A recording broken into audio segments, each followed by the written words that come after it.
Difficult Conversations. Your host here today is Wilda Black. And in light of the recent tragic events that we find ourselves once again at a very center of racism and injustice. And this has forced us to have these difficult conversations. And with me, I have three members of the clergy that will be speaking to us today. And without further ado, I will give this over to Miss Bianca, who will be our moderator today, to introduce the guests.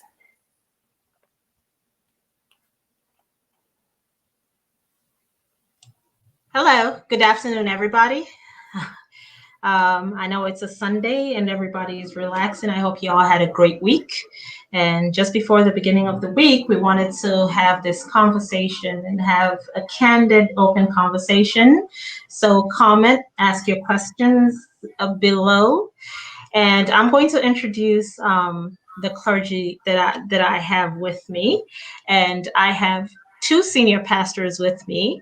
I have Pastor Black, who's the senior pastor of Grace Fellowship SDA Church, which is based in Lucas, Texas. And then I got Pastor Fernandez Obinchu, who's actually the senior pastor for Dallas New Life, Dallas, as well as Dallas International. And then I've got Pastor Sang, who is an associate pastor over at Richardson. So we've got a good group here today.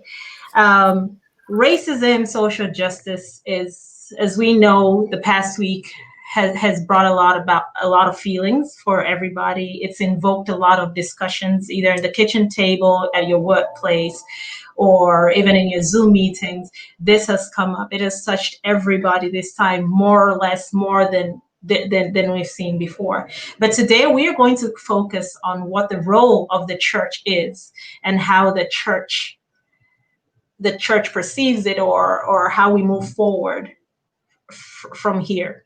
So just to jump right in, I'm going to start and throw it out to anybody who wants to hit this first.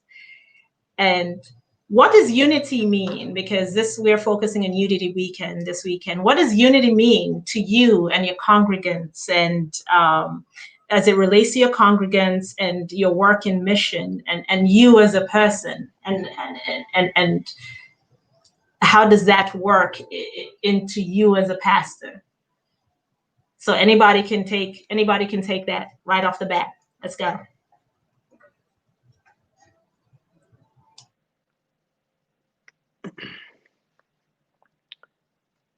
To me and my congregation, I would say unity is having a common purpose, coming together for a common purpose, common goal, whether that means spiritual, whether that means being able to come together for a common good for the community or for spiritual life. And unity is really the core of who we are as Christians. And when you read the Bible, in fact, even the day of Pentecost, nothing happened until people were in one accord, which means they had a common understanding with a common goal, a common purpose for what they were doing. And so unity, that is what it is for me as a pastor. That is what I encourage as as a clergy in my church. And unity is not dependent on race or culture or gender. Unity is same. Unity is coming together, children, old, young, for the good of the common man. So I will leave it there. Thank you.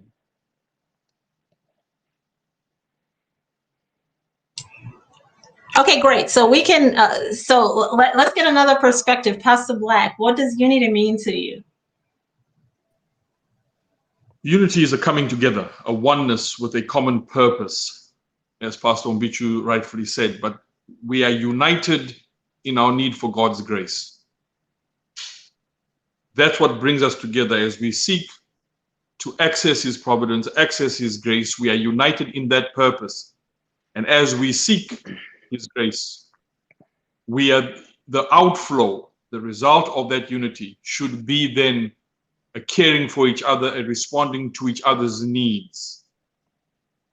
Unity of purpose leads to unity of persons. And that unity now has where we're looking out for each other, where we are responding to each other, where we are interacting with each other, regardless of race, creed, nationality, tribal affiliations, political persuasions. Unity of purpose. Unity and purpose. So let's get to Pastor Sang. You're the younger of the two clergymen here today. Does unity mean something different to you? And you being a youth pastor, is it more challenging for you? Unity is something that's I think it should be special to God's people, because like Pastor Black talked about, it's unity of purpose and mission. Now everybody can have different ideas, but we can still work together towards the same goal. And that's what I believe we share as God's people. And from my experience, especially working with the younger crowd, unity is something that's a little bit more agreeable to the younger audience, because they're still, should I say, they still have more plasticity in the way they view the world, and they're willing to grow and learn from each other. And so therefore, stubbornness, or should I say, maybe a hardened point of view of looking at the world is not really something we find so often. So unity, I believe, like Pastor Black said, it's just unity of purpose and mission. And I think that's something that could bring people from all different walks of life, backgrounds, ethnicities, to work together. So right before we delve in, now that we have that background, I want us to delve right into the nitty-gritty. This is where we're going to discuss. We're not going to preach to anybody. We're going to discuss what is really in the hearts of people, and that's what they want to hear today. But before we hear that, I would like to play a clip from the mayor of Dallas, mayor of McKinney, I'm sorry, who actually talked about unity and declared this a unity weekend. So let's listen to that clip real quick, and then we'll delve right in.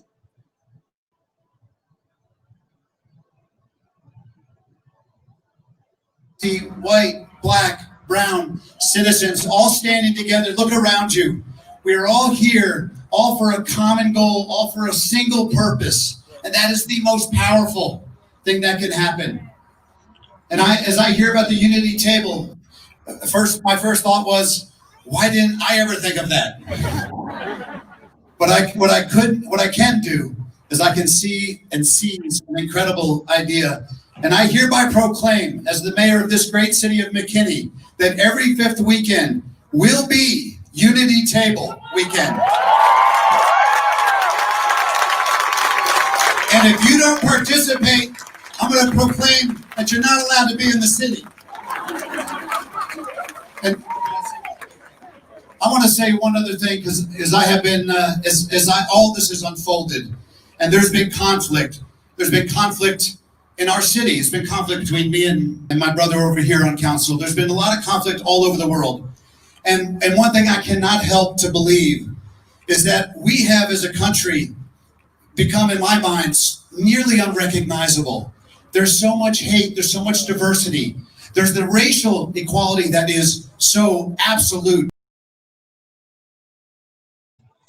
So that's the premise we're going to be working on. He did call for the unity table for everybody to be united, regardless of race, creed, color. And we've heard this time and time again. But what we need to focus on today is seeing how we can heal as a church, how we can help the outside world as a church. And it takes me back to the verse called "Ye are the salt of the earth." If y'all are familiar with that, that's from Matthew 5, verse 13. Is the church, a lot of people have the perception that the church is more about self-preservation. So they try to be neutral, especially the Seventh-day Adventist church, and you're all Seventh-day Adventist clergy. You tend to be more neutral when it comes to such discussions. You're not in the forefront. You're not, you decide to stay neutral. Do you think that's a good stance to take as Seventh-day Adventist clergy? I'll go ahead and start off with answering that question. From my understanding, we cannot stay neutral. It is important that we speak up. One thing I really want to highlight about our Adventist church is our rich history in being involved in social issues. One highlight that I should really give is one of our founders, Ellen White. She was an outspoken abolitionist, and that was anti-slavery. And that was something that was very controversial in her time. It was a social issue. It was something that she saw as not just only a social issue, but a spiritual one as well. Many times you'll notice social issues are spiritual issues, in my understanding of it. And sometimes we forget our rich history in actually being involved in social issues in our church. Ellen White and many others believe that our Black brothers and sisters needed to be treated equally, and they needed to be ministered to. And so therefore she got involved there. And not only that, but later on, she got involved in many other social rights and movements.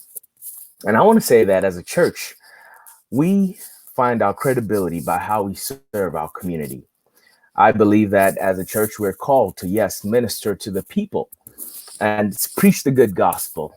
But we realize that people don't care what you have to say. If they know that you don't care. They don't care what you have to say if they know you don't care. They only care when they notice that you care. They care about what you have to say. So it's very important that we also get involved. We do not stay neutral, because to be silent is to consent to, should I say, the negative aspects of these social issues.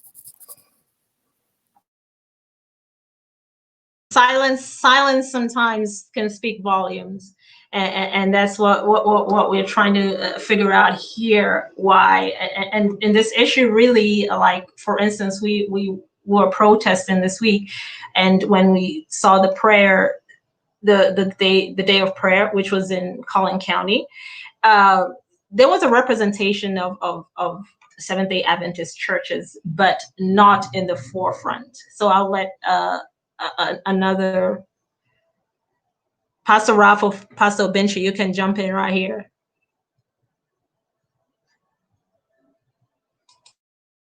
Yeah, there wasn't a representation of Seventh-day Adventist pastors, which was lamentable, at the event in McKinney this week. I think the church has remained by and largely neutral. They don't want to attract attention to themselves. They want to, when it comes to dealing, when I say the church, and I want to be clear here, the church is not the corporate structure. The church is you and me. We are the church.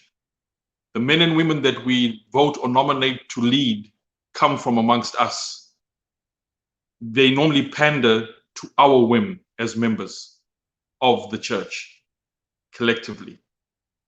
So what the attitude of the leadership is reflective of our own hearts as the church collectively, as members individually, and in our collection. So as we address the issue of unity and the church and social justice, and as we try and as we interrogate the premise as to why the Seventh-day Adventist Church has not been at the forefront of social justice issues and addressing inequality and addressing racism and addressing tribalism and clanism. When we ask that question, let's not divorce us as individuals from the collective attitude. There are some who are blatantly tribal, blatantly racist in our pews. And the ministers, the leadership reflects the membership in many cases. And there are those who understand how explosive the issue of addressing race and racial inequality and injustice is, that we have snugly, and I have some notes here, the sin of racism and tribalism is snugly stowed away in a certain package which is labeled politics. And immediately, I've been one who has received messages from friends when I've addressed a social issue, like the separation of children at the border here in the United States. When I decried that separation of children from their parents who are crossing the southern border in the United States, I received messages that I am being overly political, that I should not adopt the rhetoric of politicians on the pulpit. And so we have labeled the difficult conversation, the difficult issues, as politics. And as ministers, we are told to shy away from it because Christians should not be involved in politics, they tell us, even though Daniel was in politics, even though Joseph was in politics, even though Moses led the children of Israel and represented them to other nations. That is international relations and diplomacy, and therefore politics. Even though Amos is a social justice advocate from the Bible, we've been told, let's not deal with these issues because it is politics. It's snugly tucked away in politics, and therefore we just turn a blind eye to it. I think the time has come for that to stop. The time has come for us to address it head on. The time has come to not only emphasize the preaching of the three angels' message, but to recognize that we've been preaching the three angels' message for all these years. And yet in the 21st century, we are still segregated. We are still worshiping separately. We still battle racism within the church. We still battle and are silent when there are things going very wrong in our societies. And we don't want to address social injustice. We don't want to speak truth to power. But we've been preaching the three angels' message for all these years. And does the preaching of the three angels' message preclude us from addressing the evils of our day? And I think this is the conversation churches, and again, I'm going to say churches, you and I need to be having, so that we can truly reflect the outworkings of the gospel. We can truly reflect the character of Christ, truly reflect the character of a sovereign God. And that is to speak truth to power, to champion the cause of the poor, the disenfranchised, the widow, the fatherless, and the vulnerable, and to insist by God's word that we are all created equal in his image. Amen. Yes, and from what you said, yes, we've been the Seventh-day Adventist Church and other churches too people have felt like they preach to themselves. They preach to themselves. They do not really do any outreach, no work, like he was saying. They don't do any outreach. They keep preaching the same message. So in order for us to be effective, I'm pretty certain that the church now has to wake up and actually address social issues, actually insert themselves with the world to really make a difference. Other than that, we'll just be printing up Bible lessons and stuff. So Pastor Benchu, what's your take on it?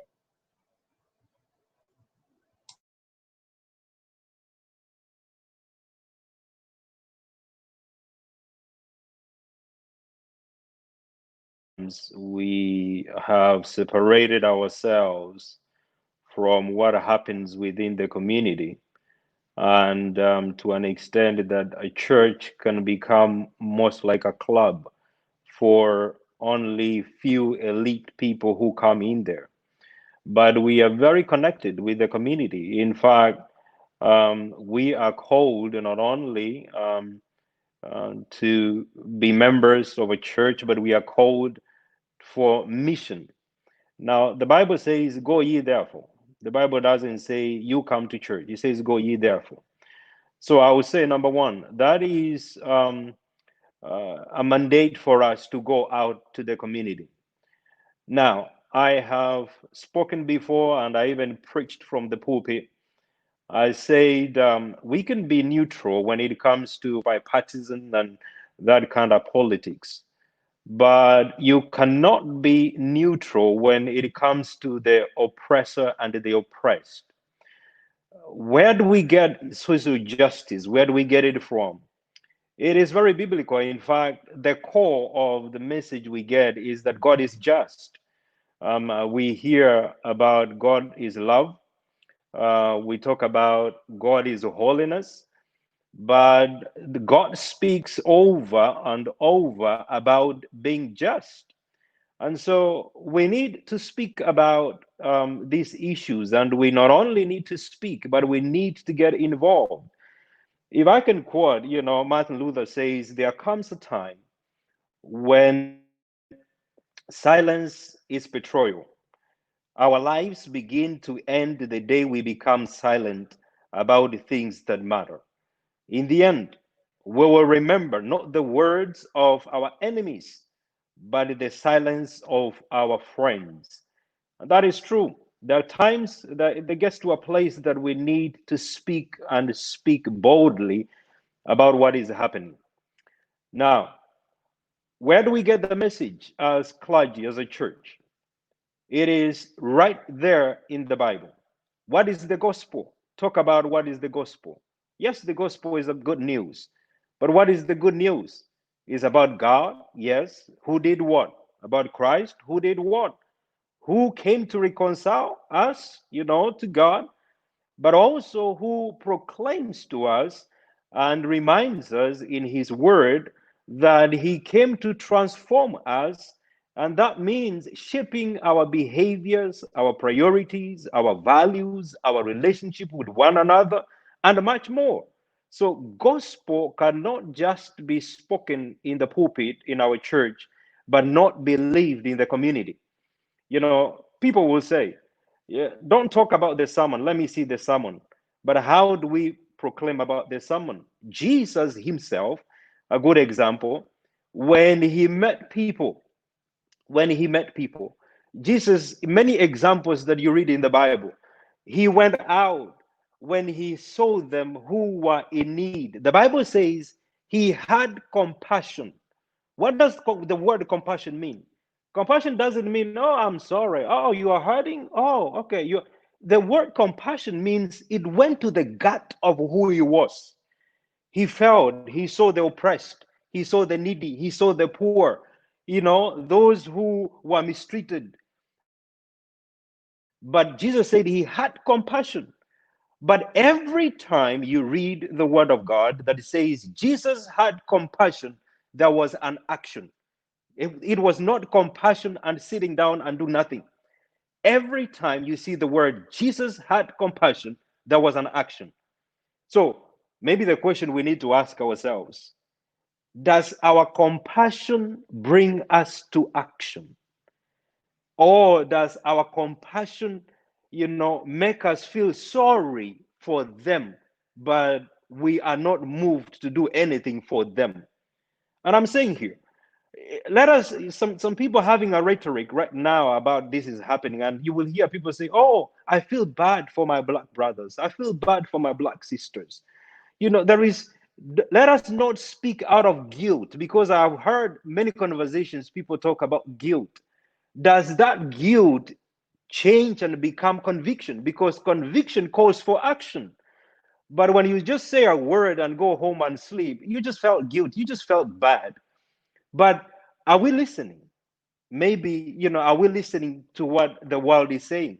Are we having empathy? Are we empathizing with them? Are we validating their claim? So our action, our compassion as Christians will compel us for action. The actions that we take, they're not based just because of the government system.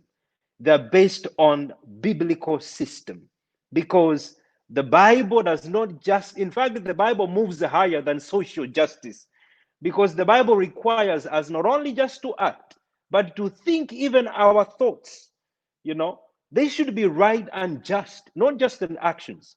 So I believe the people who really need to be at the forefront, I believe that we are the Christians, is the church that needs to be at the forefront, especially in times like this. Absolutely. I think Godwin has something to say about turning compassion into action, because most of the time, like the Seventh-day Adventists, we just sit back, give an offering to Audra, and let Audra go and do the work. But as as members, we do not actively get out there and do anything, or we give money to Habitat for Humanity. Okay, Godwin, Absolutely. you got a thought there for us? I love it. I love it because we forget that actually being in social, you see, the gospel is social justice in itself.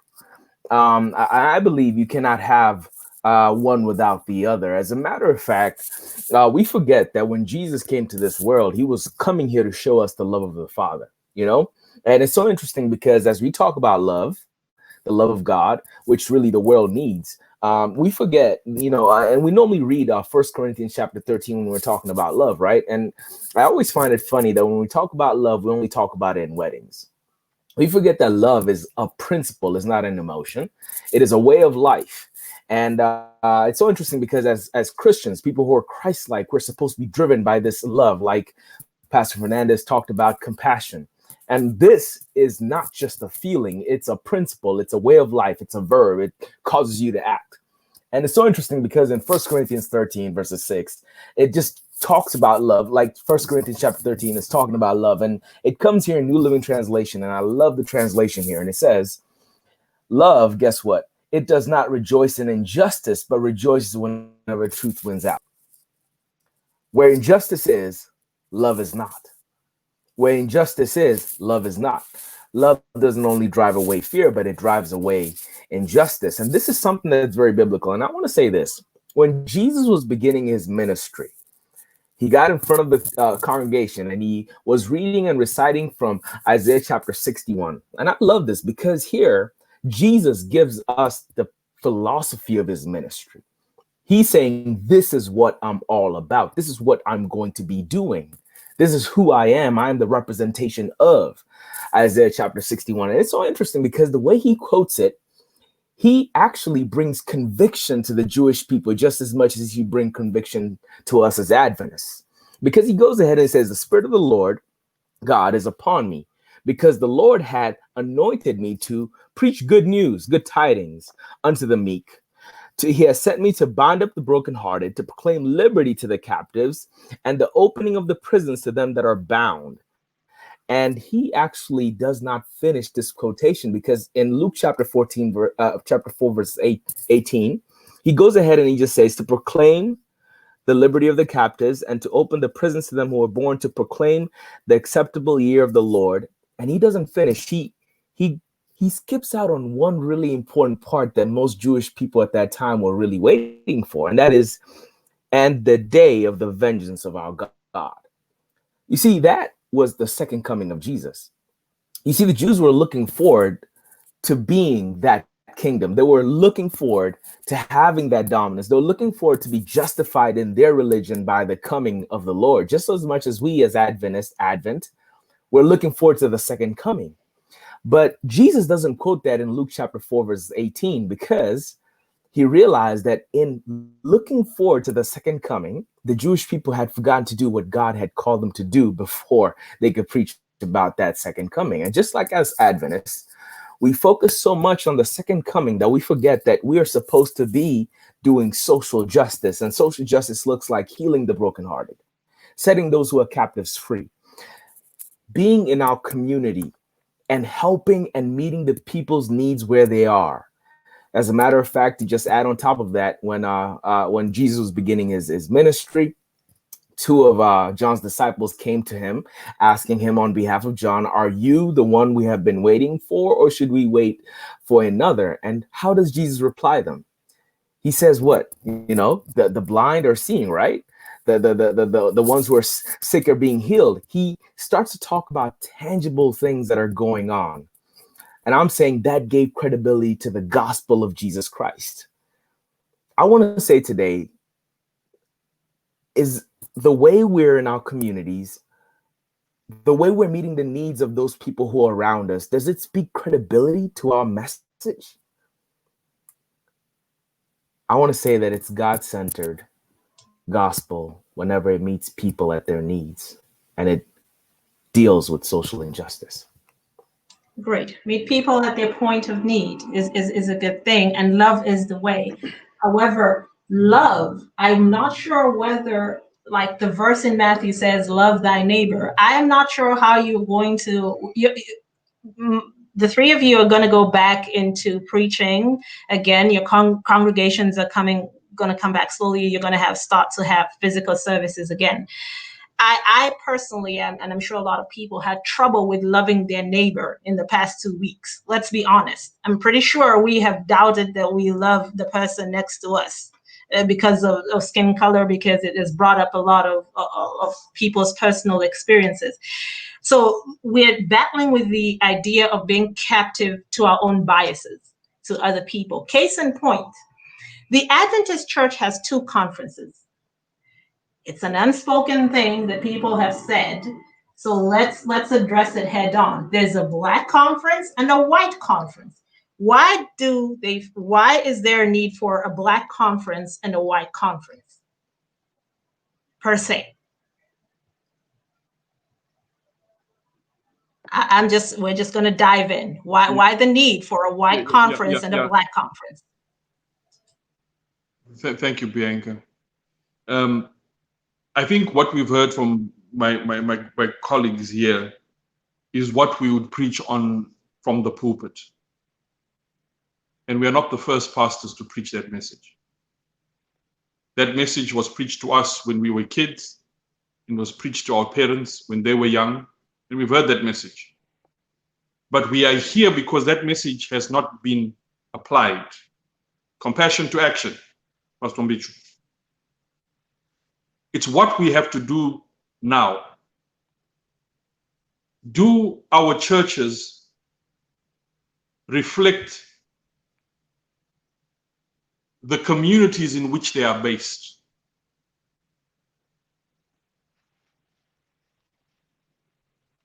Are our churches essential for the life of the community?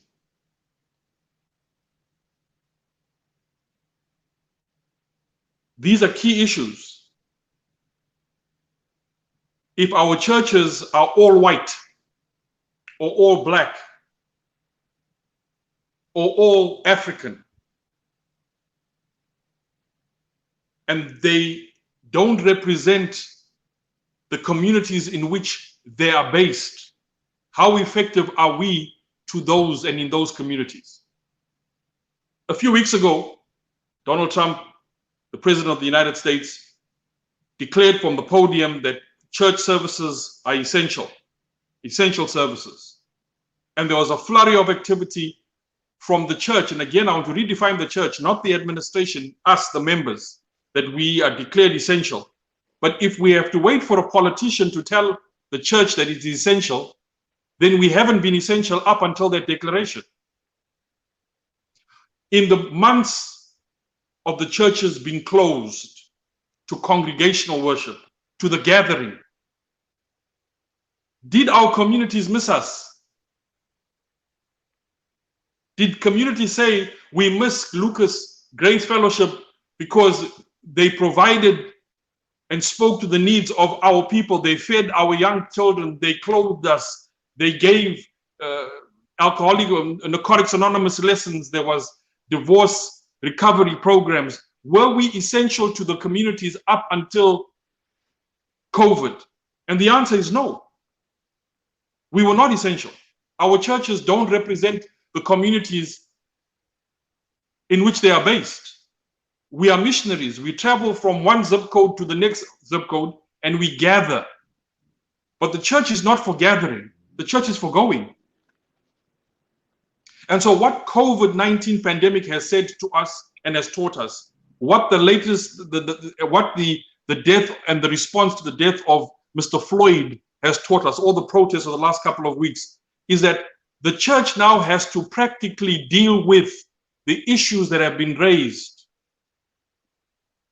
The mayor of McKinney declared the unity table. Every fifth Sunday is unity table. Do we, as pastors in this group and the pastors that are listening, do we have the policy of the unity table? Now, Bianca, I think we have to move past the sermons into the action.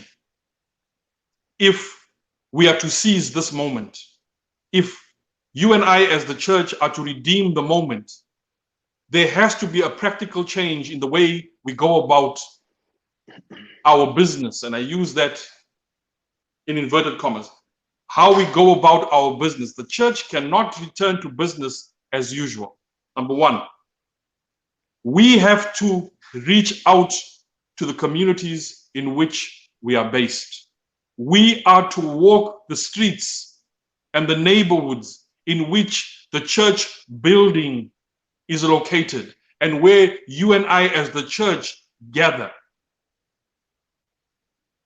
The church has to leave the building in tangible ways. We have to break down the barriers that we've erected in our own hearts against the other.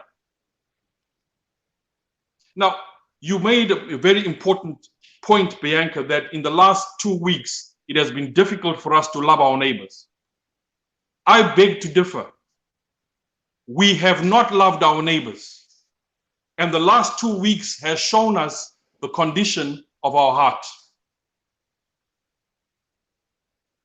When you say the Adventist church in the United States, like the Adventist church in South Africa, like the Adventist church in Zimbabwe, the Adventist church where racial segregation was a national policy, there is black and white churches. I'd like to ask and purport, let me present and offer this, let me posit this. The reason that we have black and white churches is because the members of the church want black or white conferences. We want it. When we say the world, where are we? We're not in heaven. We live in this world. We make up the portion of the world. It's the Christian rhetoric that anything that we disagree with comes from the world. But we forget that the so-called world populate the pews and occupy the buildings that we call the church. We transfer our attitudes, inbuilt, ingrained attitudes into the church, into the buildings, and we gather in those buildings, and we are not united. We don't accept each other. So the black and white conferences has to be dealt with by the black and white members. Do you want to have separate structures? Now, there was a need for them because the heart of men was not convicted as to the equality of men. If we are saying that now we are equal and we are watching as people repent and disavow the sin of racism, if our hearts are really changed, then the discussion of white or black conferences or segregated worship, someone said the most segregated hour in the United States is the hour where the churches are in session. If we really want to deal with segregation, if we really want to address social justice head on, perhaps the broader membership, not us three pastors here, some of us get our paychecks from the members who don't like each other. Black doesn't like white, white doesn't like black, or tribes within our demographic don't like the other. We can only be the catalysts and the facilitators of a discussion that members must have. And until members come to the point where they are able to confront themselves, as pastors, our duty is to call sin by its right name.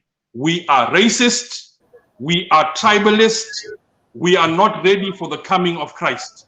The Adventist Church has the remnant message, but we have fooled ourselves that we are the remnant church. Ultimately, we need to address the conditions of our hearts.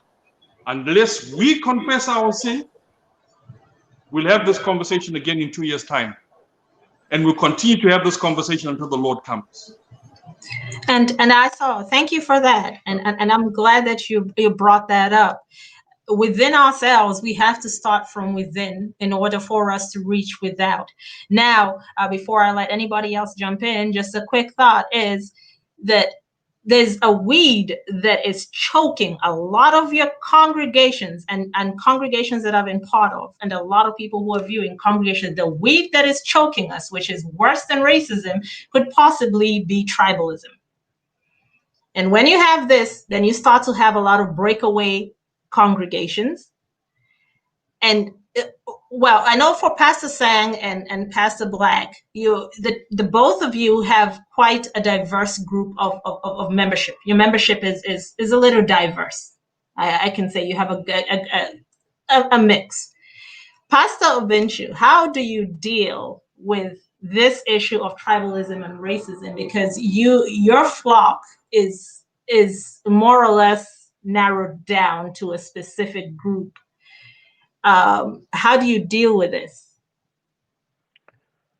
Well, let me say, I too have diverse group. I I don't have one church. I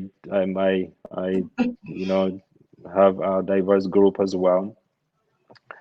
But I would say number one, and I've spoken it before. Ministry happens within context. That means it happens within the sphere of even the Bible, the way it was written, and everything else happens within context. Now, I advocate saying this is my way of doing things and I should be able to do this way, and if you're doing a different kind of way of doing it, it is wrong. That is not the mindset that we want to portray, saying if you do it this way, anyone else who does something different from the way I do, then you must be wrong and I must be right, because that is not the gospel. The gospel, the Bible presents us with the principle. How we apply them is on a different context. Now, yes, I may have, my congregation predominantly in one set of maybe tribe or one particular setting. But the question comes at the core of what it is. And I preached this yesterday. The Bible speaks in Philippians. Let this mind be in you, which was in Christ Jesus. Let this mind. And what was the mind? Number one, if you read in Philippians 2, it talks about considering others better than yourself. Now, are we supposed to congregate together and do just our own thing and never do anything else other than that? No. Is my church only welcoming people who are from a particular community? No. In fact, my church is very open. My church is very open. And I can tell you, I have people who are not from one community. I think what we usually get to the place is we get comfortable in our own zone, that we forget that we are not on our own. That can happen not only in just a tribal church, but it can happen in any congregation whereby you get together, you get used together, and even you have a position where you sit at church, that even when visitors come, if you look at them like, okay, so he's sitting in my seat, so what am I supposed to be doing? So that can become a problem. Now, is the problem really being in one tribal community? No, that's not the problem. The problem comes when we get together and we make it to become my thing rather than this is our, and focus on mission. And that is why I always say it doesn't matter. Even when you go to the tribal, you will also understand that they will say, you speak this language, you come from a particular tribe. If you don't come from your father, it's not your father, it's your grandfather. If not, it's your grandfather. You went to school here, you are from the town, you are from the village. It continues to go over and over and over. It's not just a tribal problem. Even when you break from the tribal problem and you have others within a community where you have different nationalities, then you still have problem of, okay, you come from this country, I come from this country, you come from this country. Then if you seem you've solved the problem of the country, then they say, okay, no, you come from Africa, I don't come from Africa. Now you come from the Caribbean, I don't come from the Caribbean. So the problem gets compounded. The problem is the human heart. The problem is the human heart. Because when the love of Christ enters the human heart, you don't see color, you don't see clan, you don't see tribe, and you don't see nationality. Because we are all on the same team. If we come together, maybe from a particular community, my one question that I ask, are you becoming a disciple or you are just a follower of Christ? Discipleship means change of heart, being mission minded, being open to include anyone who comes into your congregation. So I go back again, the human heart. That's where we have the problem. Are we ready to be open? Are we ready to be Christ-like and then be open, not only in our own church, but also to go to the outside the community?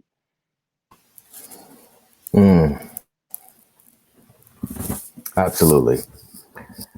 I I want to say, just to build off of everything that has been said, I think as a church we have a pride issue.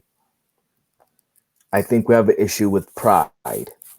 We have an issue with pride because yeah, like we talked about, we all want to be a part of a clique, a club, a group, and church has become that for a lot of people. And that pride now has seeped so deep that whenever it is that even racism is called out, or should I say social injustice is called out, because we have remnants of that in our hearts, we find that to be offensive. Like Elder was saying when he started talking against all the injustice that was going on with the illegal immigrants. Someone said that he should stop being so political. Well, it's not really about politics anymore. It's about something deeper than politics. It's about the human heart. And I think what our church needs now more than ever is humility. And I want to define humility this way. Humility is not thinking less of yourself. Humility is about thinking of yourself less. It's not thinking about thinking less of yourself. It's about thinking less of yourself. Thinking of yourself less, yes. And I want to say that in our church, we have been so caught up on ourselves, focusing on us, that we forget that literally our world needs Jesus more than we know. We are so focused on just doing church rather than actually being church. We're so focused on just gathering on one day and having a worship session than actually making a difference in our community. And so I want to say that this issue on race, issue on tribalism, all these other isms as well, it's an issue of pride. We're not willing to think about others more than ourselves. We're not willing to actually step out and show compassion because we have forgotten to look at each other as human beings who have needs, who have things that need to be, should I say, faced as a community. And so because of that, we are dealing with all these issues.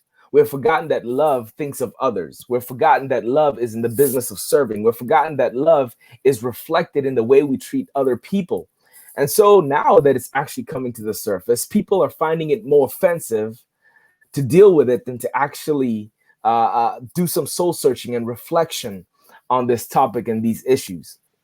I say we need to actually sit down for 1 second and ask ourselves, why are we doing the things that we're doing in church? What is the purpose? What is it for? Who is the church for? And I think we will never be able to solve these issues until we actually answer those questions. Who does the church belong to? Why are we doing church? Has it just become a place where we just show up and we have theological debates? Has it become now just a place where we show up with our nice clothes and just reflect our social standings? Has it become a place where we simply just, get together and fake that we like each other for the next 3 hours and then not talk to each other the rest of the week? What is church anymore? And because we've failed to answer those questions, because we've failed to actually have real mission and purpose, we're now into navel gazing. We're now into divisions. We're now into places where we're only trying to fulfill our own needs and desires rather than thinking about more than just ourselves. I want to say that maybe we need to change the way we look at church. Maybe for once, we need to actually look into the mirror and ask ourselves, why do we do the things that we do? And what is the purpose? And if we lack purpose, why do we even do church at all? I think it's time we reimagine Adventism. I think it's time we actually say, you know what? We have been doing something wrong. Something smells in this house, and we have to clean up house if we are willing to actually get ready for the coming of Jesus, because Jesus, I believe, has not allowed some people to come into the church because they would be made twice the child of hell if they came into the church because of the unrepentant people, prideful people who are not willing to put sin away and call it out by its rightful name. And the reason why I say this is because from my perceptions, I have noticed that in our church, we're so focused sometimes on calling out jewelry more than we are about racism. We're so focused on talking about things that don't matter. We major in the minors and we minor in the majors. And so therefore, we have been out of touch. And so now as we're dealing with this issue on race, since we've been so focused on demonizing jewelry and calling that in itself a sin, we don't even have the guts to face the pride that some of our church members in our pews have when it comes to this idea of racism. We're blind to it. And I want to highlight this. As God's children, we should not be colorblind. We are who we are. That means we should accept that we all come from different backgrounds and enjoy that, because in that we can learn so much about each other. It's not about not seeing white and black, because that's dishonest. You see white and black every day, but it's about appreciating it. It's about respecting it. It's about learning about it, because they are a human being that Jesus died for, and you should be willing to have love and compassion for them. Thank you. Thank you so much, Godwin. And I'm thanking all of you. We've kind of ran out the clock. This discussion was really good, and we'll be back next week where we're going to address a lot of the questions that have come into the comments as it pertains to Adventist institutions. and racism as it pertains to personally, if y'all have had any kind of encountered any racism in your leadership, in your congregation, as well as in your leaders, and where we move forward from here. This is not a discussion that we can finish in one day, and I am thankful for everybody who actually tuned in today, and I see your questions, they're great. And if you have any more questions, next week we'll do a Q&A where we'll address all the questions that are on there. Thank you for joining and commenting, and I have a blessed week, and let's try to exercise loving our neighbors, and have these discussions even in your kitchen tables. It might be difficult, even with your workmates, even with your schoolmates. Just go ahead and have these frank discussions. They may not end pretty. You may lose a few friends. A lot of people I've seen have lost friends on social media. But it's better to put it out there so we can all start to heal and know what the way forward is. So I'm going to hand it over to our host, Miss Wilda Black, and I thank you very much for joining us, and we'll see you all next week. Have a blessed week. All right. Wow. The problem is the human heart. Hope you all enjoyed this discussion, but unfortunately, all good things must come to an end. We hope that this is the beginning of many open, frank, and candid conversations. Join us next week, same time. Bye-bye from all of us here